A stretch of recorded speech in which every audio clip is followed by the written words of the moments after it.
Oi, gente, sejam muito bem-vindos. Eu sou Mayra Lopes, repórter do Ibaía, e esse videocast especial é para falar de uma das artistas mais emblemáticas de todo o mundo. Estou falando da mexicana Madalena Carmen Frida Kahlo y Calderón, mais conhecida como Frida Kahlo. Aqui você vai entender um pouco sobre os segredos e mistérios das obras, da rotina e da potência de Frida. Você também vai entender por que ela é um símbolo do feminismo e, claro, por que ela é uma influência em vários países de todo o mundo até hoje. Tá com curiosidade? Então fica com a gente. Esse é o especial Frida Kahlo, a vida de um ícone.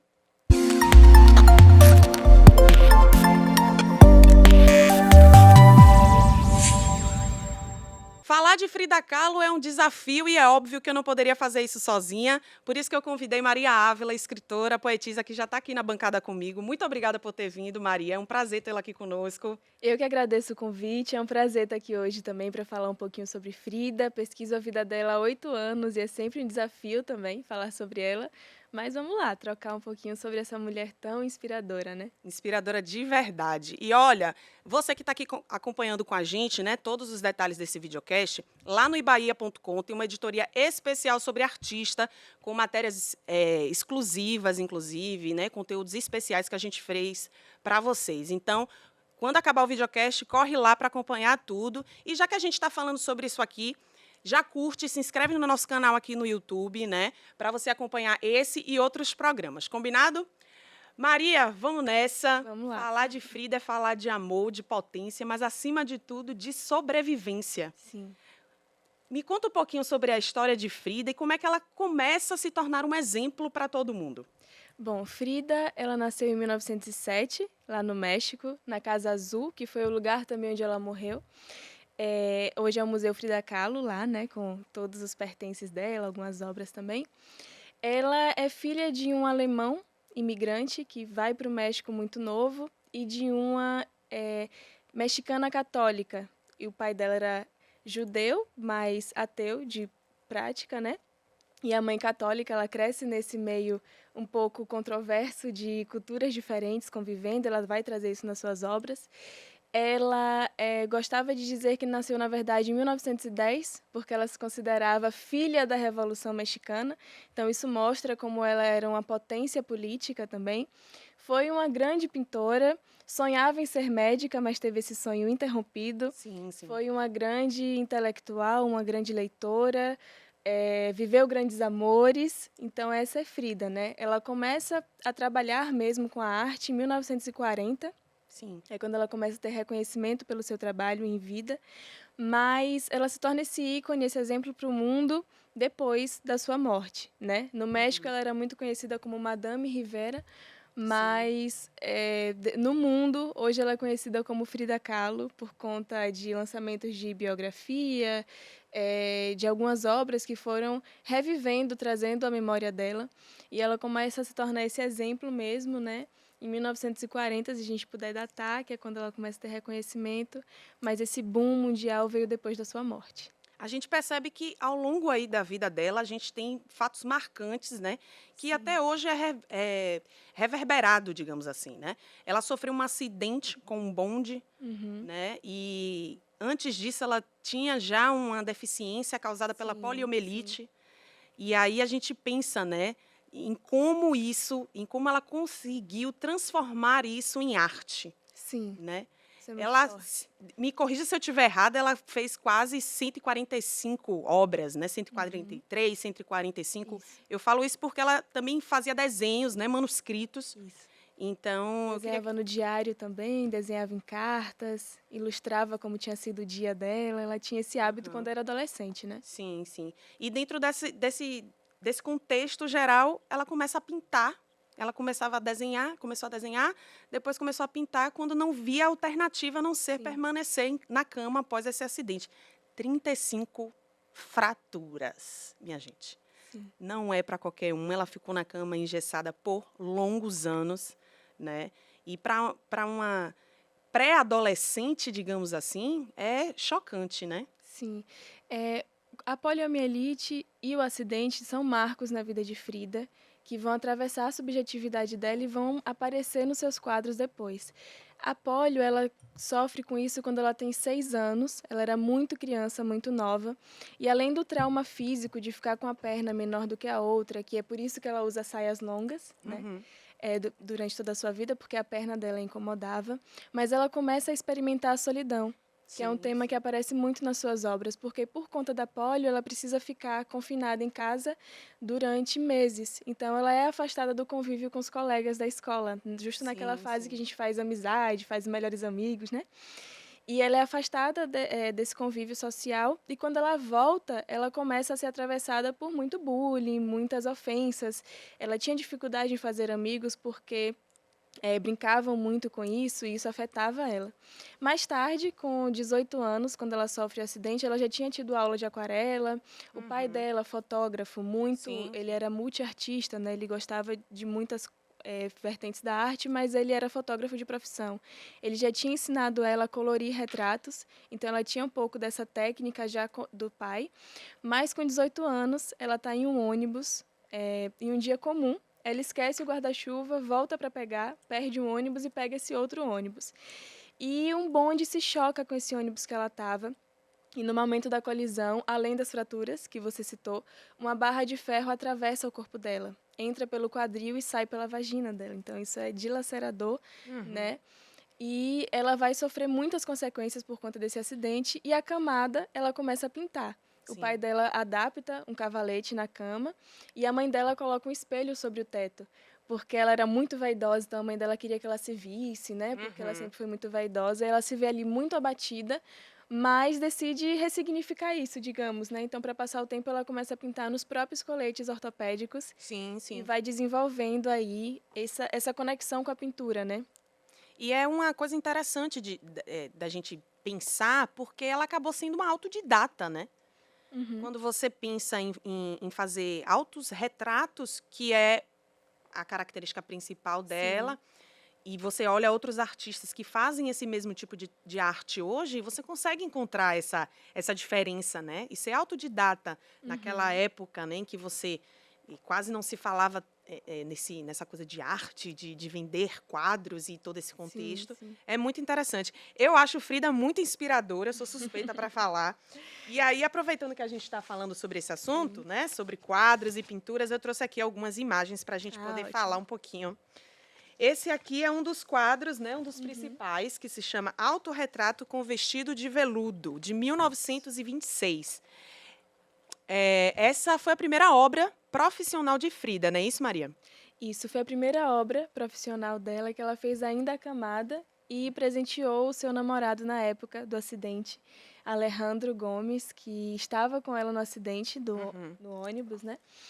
E ela faz esse autorretrato ainda acamada, e ele já mostra um elemento muito interessante na obra dela, que é esse fundo marcado ou pelo mar ou pela chegada de tempestades. Ela sempre pinta o céu nublado, ela sempre traz esse elemento. Então, já nessa primeira pintura, ela já traz esse elemento das tempestades, que alguns biógrafos dizem que é como se fosse o tempo prestes a fechar. Ela sempre está esperando algo pior acontecer, né? E ela fala que o corpo dela é um marasmo e ela não pode mais escapar dele. Então, eu acho que essa relação com os autorretratos, ela vem também de uma forma de escapar desse corpo, mas olhando para esse corpo. Né? Então, ela traz sempre esse semblante muito sério, muito sóbrio, que marca uma mulher que quer ser bem vista, no sentido de não quer mostrar a sua vulnerabilidade no seu rosto, mas que traz muitas dores na sua pintura também. Eu trago aqui na sequência o Bonde também, que foi mais ou menos 3 anos depois, né? Que ela pintou, que fala basicamente do acidente que a gente falou agora há pouco, né? Dessa relação toda que ela teve com o acidente. Então, eu vou aproveitar e falar também, né? Porque ela enxergava o corpo dela de uma forma muito diferente. Depois desse acidente, vira a vivência principal dela, né? E a gente, obviamente, vai falar um pouquinho sobre essa relação que Frida tem com o corpo, mas esse quadro, para mim, é bem importante, assim, né? Um marco para ela, né? dentro dessa Sim, logística com toda, certeza. dessa Ela situação. representa um dia muito comum, né? Que era o dia que ela estava tendo. E é um momento que divide a vida dela em dois, né? Uhum. Antes do acidente e depois do acidente, porque ela estava na Escola Nacional Preparatória do México, que era uma escola de ensino médio, mas que tinha o arcabouço teórico de uma faculdade, as vivências de uma faculdade, e vinha nesse momento, né, em 1922 que ela entra. Uhum. Tinha acabado a Revolução Mexicana em 1920 e estava um momento de efervescência cultural e política muito intensos. E ela tem a sua matriz intelectual e a sua personalidade forjada nesse momento. Então, quando ela está se preparando para fazer medicina e para realizar esse sonho, ela sofre o acidente e ela fica refém da cama, né? Ela se afasta da Escola Nacional Preparatória, ela se afasta desses sonhos. Então, eu acho que, por exemplo, mais à frente a gente vai trazer o Hospital Henry Ford. Sim, sim. Né? Ela pinta muito as coisas que aconteceram a ela, e eu acho que é uma forma até de processar que aquilo aconteceu, né? De entender como a vida dela mudou tão rápido da noite para o dia, né? Em questão de segundos. Segundos. Aproveitando, né, que a gente está trazendo os quadros todos, Frida Kahlo era uma mulher que amava. A gente Sim. não pode definir ela de outra maneira. Verdade. Eu não consigo desassociar o amor da vida de Frida Kahlo, mesmo apesar de tantas tragédias, né? Ela teve muitos problemas durante a vida e alguns deles foram causados por Diego. A gente vai falar um pouquinho agora sobre os amores de Frida Kahlo. Primeiro namorado na infância, alguns amantes e Diego durante toda a vida. Vou definir assim, resumir desse jeito. Frida Kahlo era bissexual também, né? Sim. Então, eu queria que você contasse um pouquinho desse roteiro, que é um roteiro de novela, minha De gente. novela, de Oscar, né? De um filme Bem digno do mexicano. Oscar. Bem mexicano. Frida, ela era muito intensa, né? Desde criança, assim. A palavra Frida vem de Frieda, Sim, que significa paz em alemão. E desde que o pai dela escolhe Frieda para ela, a mãe fala, não tem nada a ver com essa criança. Porque essa criança não tem nada de pacífica, né?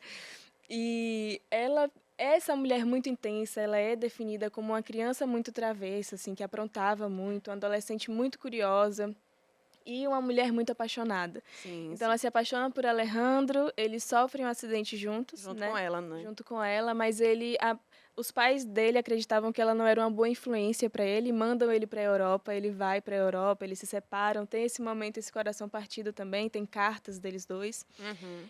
Ela conhece Diego ainda na escola, Sim. ainda muito jovem, mas assim, conhece aquela figura, Diego Rivera, né? Eles não tinham contato. Ele era muito emblemático Muito na emblemático, ele era um grande muralista, ele Sim. pintava grandes murais nas ruas do México e era uma arte muito popular. Ele queria que a arte dele fosse popular, fosse acessível, e ele era muito político. Ele era envolvido com o Partido Comunista, ele era um grande representante na cidade, no país, na verdade. E ela se encanta por ele nesse processo de se entender pintora, de se entender uma mulher depois do acidente, uma mulher partida, digamos assim. E ela vai atrás dele com os quadros para ele dizer a opinião técnica, né? E eles começam uma amizade, ela se filia ao Partido Comunista também, porque tinha a ver com os posicionamentos dela. E eles se apaixonam e se casam, né? E alguns anos depois, Frida diz que Diego foi o segundo acidente que ela sofreu.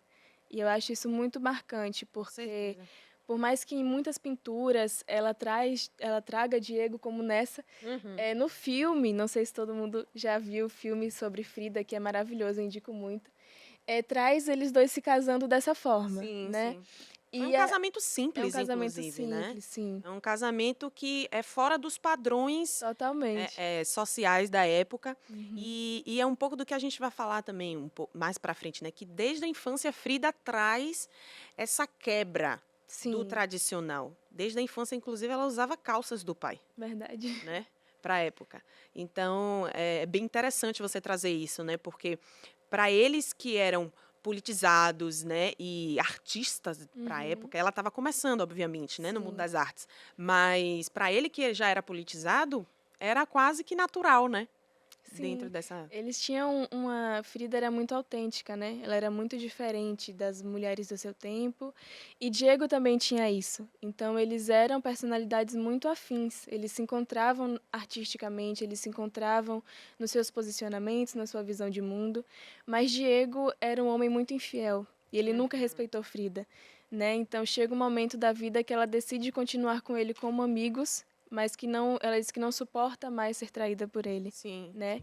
Então, por mais que ela o descreva como o amor da sua vida, foi uma relação muito abusiva, né, que trouxe traumas psicológicos devastadores. Ela entrou em alguns quadros de alcoolismo que debilitaram muito a sua saúde por conta de Diego também. Uhum. E ela foi sim uma mulher bissexual. Tem alguns relatos, né, de que ela se envolveu até com amantes de Diego, que ela teve também um relacionamento com Trotsky, Sim, sim, verdade. com fotógrafos importantes da época, uma cantora também. Então, ela teve relacionamentos com grandes personalidades. Ela era uma mulher muito intensa, mas ela amou o Diego. Então, até em algumas cartas, ela fala sobre isso, né?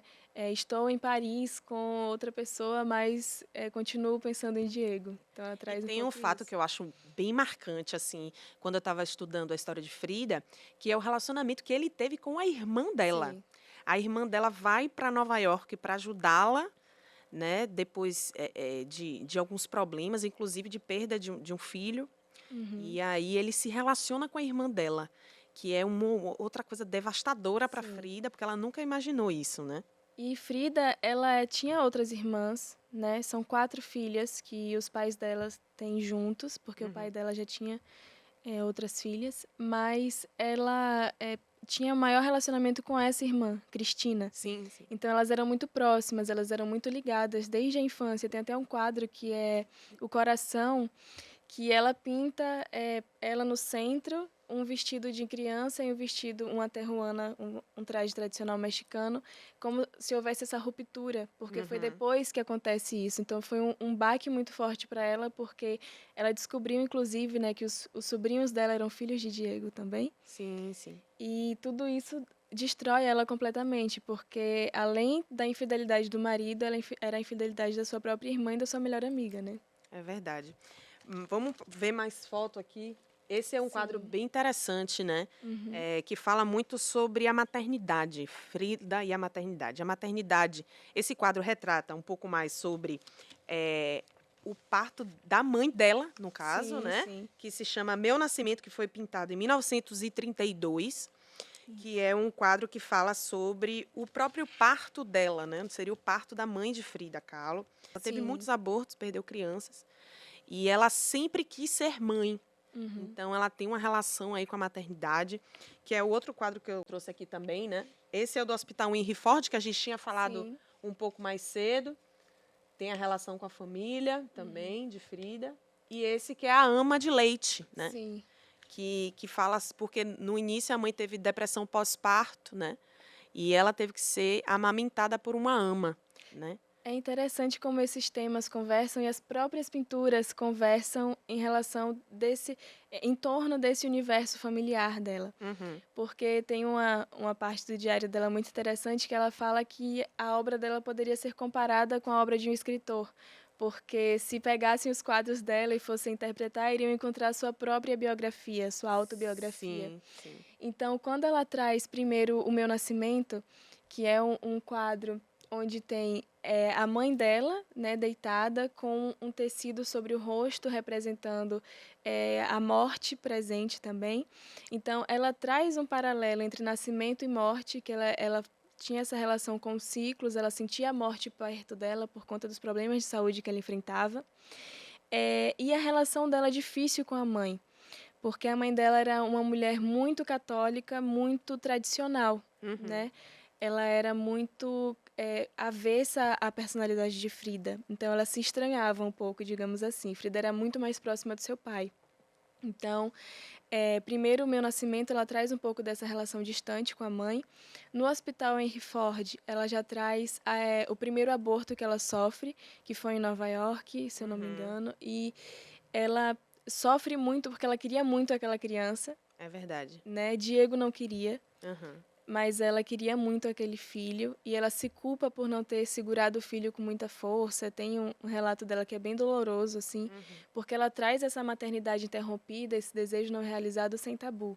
Ela escancara isso, literalmente. Ela precisa pintar sobre isso, falar sobre isso. E quando ela traz a questão da ama de leite, né? Porque a mãe dela, como você bem trouxe, teve depressão pós-parto.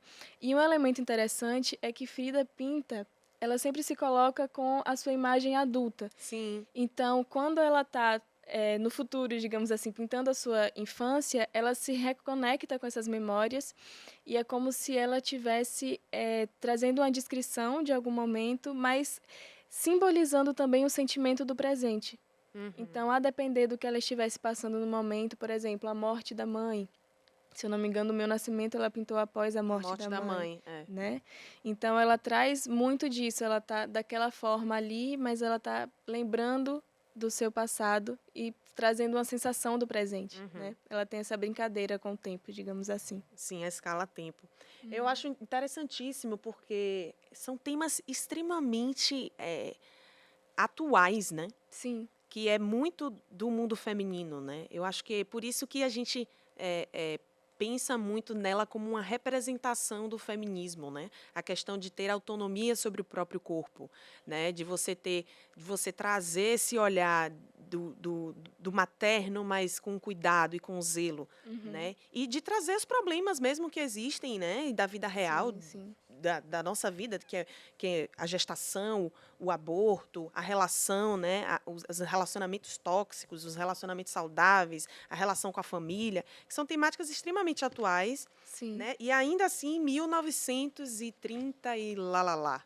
Né? Verdade. É muito interessante mesmo. Desculpa. Nada, fique à vontade, pode falar. Eu gosto de pensar que Frida é atemporal, né? E eu acho que o que marca na obra dela é que ela pintava a sua própria realidade, né? Ela diz os autorretratos, porque ela fala, eu pinto a mim mesma porque sou sozinha e porque sou o assunto que conheço melhor. E ela fala também que tão absurdo e fugaz é o nosso passo sobre o mundo que o que apenas deixa-me tranquila é saber que fui autêntica, que fui o mais parecida comigo que eu pude. Então eu acho que por ela não ter medo em se colocar de uma forma muito nua na sua arte, muito autêntica de como ela se sentia mesmo, apesar desse semblante sempre sóbrio, eu acho que isso conecta muito as pessoas, principalmente as mulheres, né? Exatamente. Eu trouxe aqui agora a imagem que é, para mim, fortíssima, que é o fato da coluna dela quebrada, né? Sim. O nome do quadro se chama, inclusive, Coluna Quebrada, de 1944, né? Eu tô com uma pesca aqui, viu, minha gente? Mas ela fala muito sobre as fraturas que ela teve ao longo do caminho, a questão feminista do espartilho da época, né? Ela traz essa reflexão. O rosto dela traz toda a dor e sofrimento com lágrimas do período, né, que ela sofreu o acidente e de toda essa construção de sofrimento mesmo. É muito interessante porque, como eu falei na outra, mais cedo, né? Ela traz esse céu sempre nublado, Sim, né? sim. E as lágrimas dela são como se fossem gotas de chuva, né? Que não param de cair, não tem algo contido ali, que escorre sobre o seu rosto. Ela traz a sua coluna como se fosse uma construção mesmo, algo humano. Sim, sim. Né? Que a gente pode pensar até a questão que ela tinha muito contato com os médicos o tempo todo, então ela traz como se o corpo dela... É um pilar grego, né? É um pilar grego, isso. Se a gente então, analisar. não é algo só dela, é uma construção dentro dela, tem algo manipulado, algo quebrado. E isso do espartilho que você falou me lembra muito os próprios coletes dela também, né? Sim, sim. Que ela vai usar os trajes terruana, que são os trajes típicos do México, que são aquelas saias longas e as batas, para evidenciar a sua identidade étnica, mas também porque as batas folgadas dava para ela usar os coletes. Então é como se ela tirasse tudo e mostrasse o que está por dentro. E é interessante que os pregos, tem alguns historiadores e pesquisadores que dizem que o tamanho do prego é como se ela quisesse sinalizar onde ela sentia mais dor. Que é no coração. E no coração é onde está o prego maior. Maravilhoso, maravilhoso. Vamos mudar um pouquinho de assunto, vamos falar da influência de Frida no mundo inteiro. Gente, olha, vocês sentiram já o peso e a potência que essa mulher tem, né? Na vida e no universo de forma geral. Porque Sim. ela serviu, vou até colocar o quadro dela aqui, que é um dos quadros, que foi o último quadro dela, né? Que é A Natureza Morta.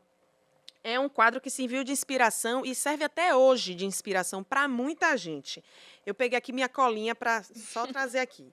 Coldplay, Madonna, Rihanna, Adriana Calcanhoto, revista Vogue, arquitetos de vários países. Isso tudo sem contar no cenário das artes, Sim. né? Sim. Quando a gente traz isso.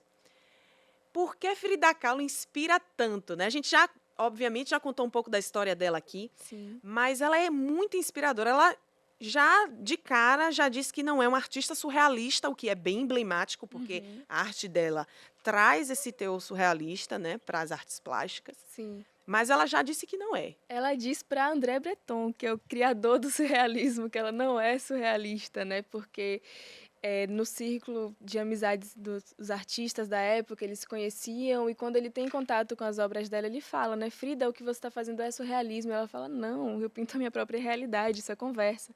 Ela não aceita esse rótulo, né? Ela era uma personalidade muito única, então, além dela criar ótimos quadros e quadros que trazem o estilo único que vai inspirar todas essas personalidades que você citou, além de filmes, de espaços, né? É, ela também se tornou um ícone fashion mais na frente, né? Porque a forma dela se vestir, ela percebeu que chamava a atenção, então ela começa a investir mais nisso, e é uma forma dela trazer a sua identidade e dela camuflar também o seu sentimento.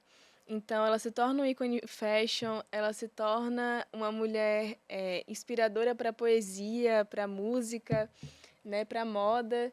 E ela é esse ícone e essa fortaleza porque ela não se virava ao que existia de feio e perverso em nós, ao nosso sofrimento humano. Sim. Então, eu acho que é por isso que ela conecta tanto, né?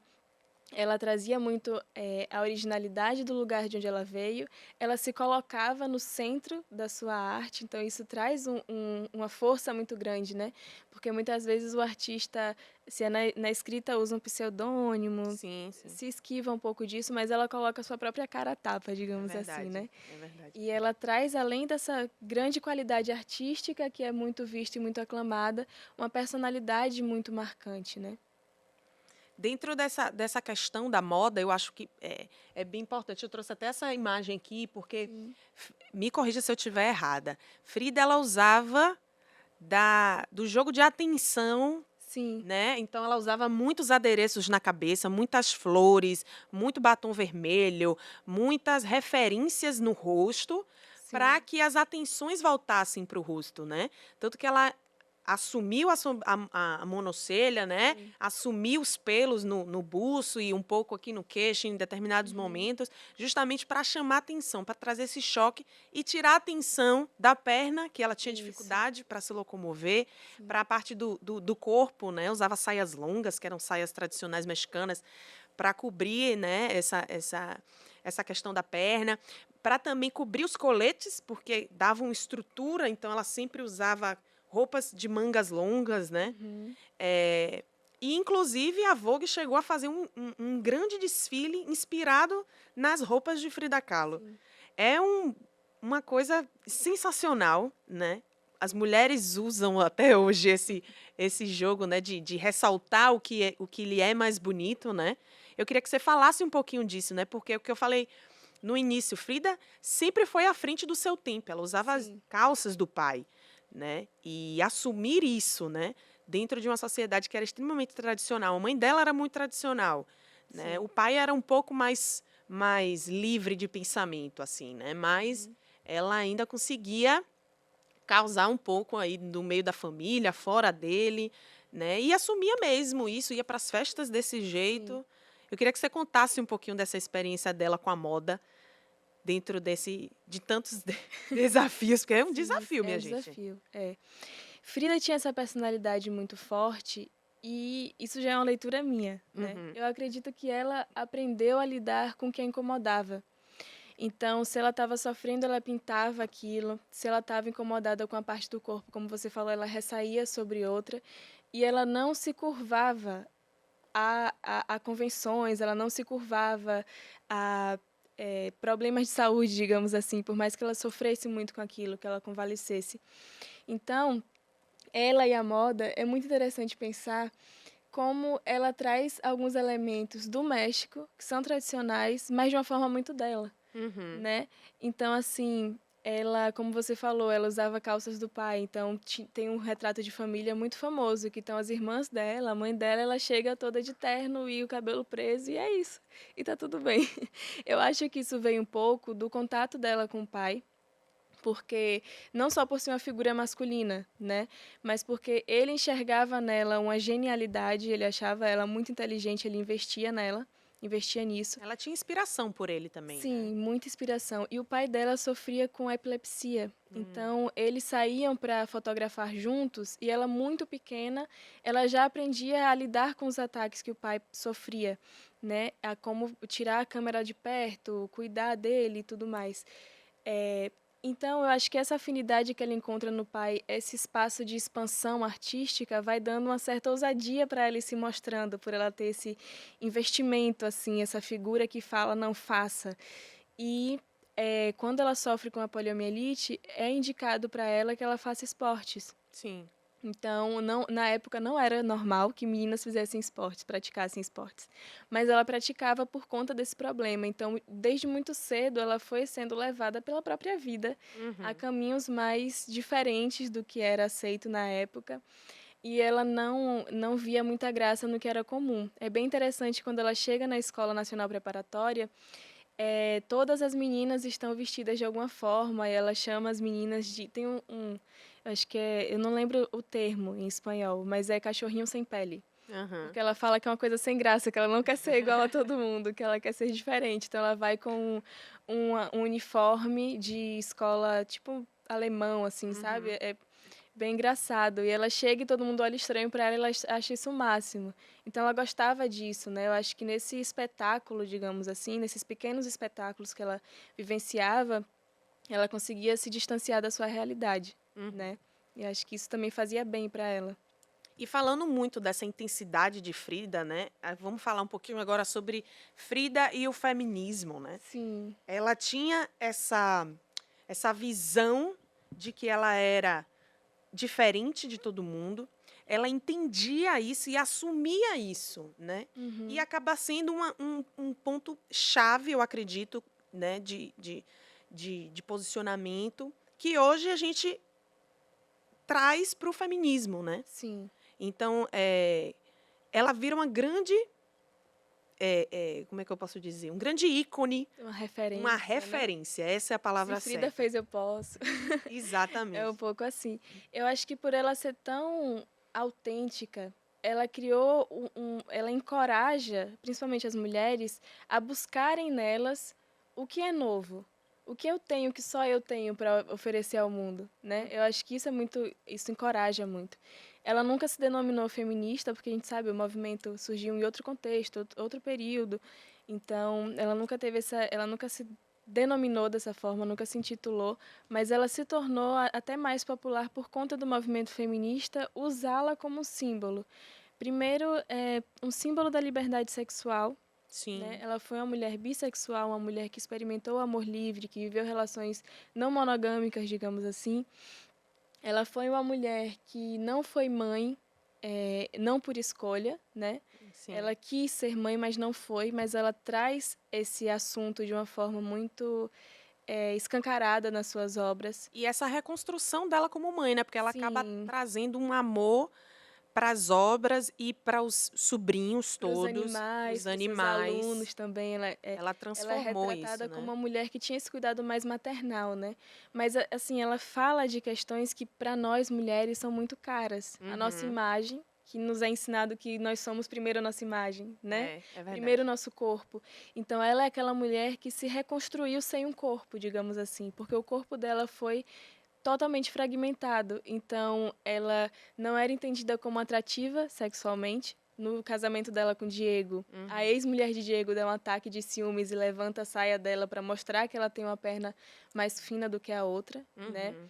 Ela era entendida como uma mulher que destoava muito dos padrões da época, mas mesmo assim ela bancava isso, ela usava isso ao seu favor. Então, o feminismo recupera essa imagem de Frida porque ela realmente, ela diz, vai e faça o que você quiser, não é porque você é mulher que isso vai te definir, né? Então, eu acho que vem muito disso também, essa importância. Gente, nosso papo vai ficando por aqui. Eu vou bater um papo extra aqui nos bastidores com Maria, porque ainda tem muita coisa, muita história para a gente saber de Frida Kahlo. Mas essa é a nossa deixa. Eu aproveito para agradecer demais o nosso bate-papo de hoje, Eu a que nossa agradeço. conversa. Fluiu bastante. Sim. Se deixasse aqui, a gente ia ficar umas 2 horas, Com certeza. né? Mas como o nosso tempo é curtinho, eu vou agradecer demais. Muito obrigada por tudo, pela Obrigada. presença e pelos discursos e histórias e todo esse relato maravilhoso. São 8 anos, minha gente, que Maria tem de dedicação à obra de Frida Kahlo. Não é pouco. É muito. Ainda falta muita coisa para descobrir, viu? Eu sempre percebo isso. Obrigada pelo espaço, foi um prazer. Quem gostou, né, dessa conversa e puder acompanhar o meu trabalho no Instagram também, é @mariamariapoesia. Estou sempre falando sobre Frida, sempre trazendo os meus poemas também. E para fechar, eu posso trazer? Pode, um poema, claro, então? por favor, já ia pedir. Vamos lá. Ele diz assim. Para a câmera de lá. Tá certo. As cores da sua arte, brilhantes e únicas, me invadem. Percorrem intensas os labirintos do meu corpo. Dos olhos ao coração, irradiam poesia. São cura para uma alma ferida. São espelho para toda mulher desse mundo. Viva la Frida, joia mexicana do sofrimento profundo. Resiliência humana no seu estado mais puro. Sua história inspira força e afirma que um peito partido por toda parte ainda sangra amor. Um corpo ferido não foi o suficiente para calar essa artista, que travou com as suas dores a batalha mais íntima e venceu pintando, saudando a vida com sua imensa força de criação. Dádiva divina, mulher resistência, mulher autêntica, minha heroína. Em todas nós, você vive, grandiosa Frida. Ai, Obrigada. que linda, maravilhosa. Obrigada. É isso, gente. Um último recado é que aqui em Salvador está acontecendo uma exposição maravilhosa, uma exposição de imersão lá no Salvador Shopping, né? Chama a Frida, a Vida de um Ícone. Então, corre lá para acompanhar. São mais de 10 ambientes, né? A exposição ela é bem imersiva, tem vários momentos, completa. vários momentos tecnológicos. Então, corre lá para aproveitar. Todos os detalhes você já sabe. É no ibaia.com. E é isso. Um beijo e até qualquer hora. Obrigada.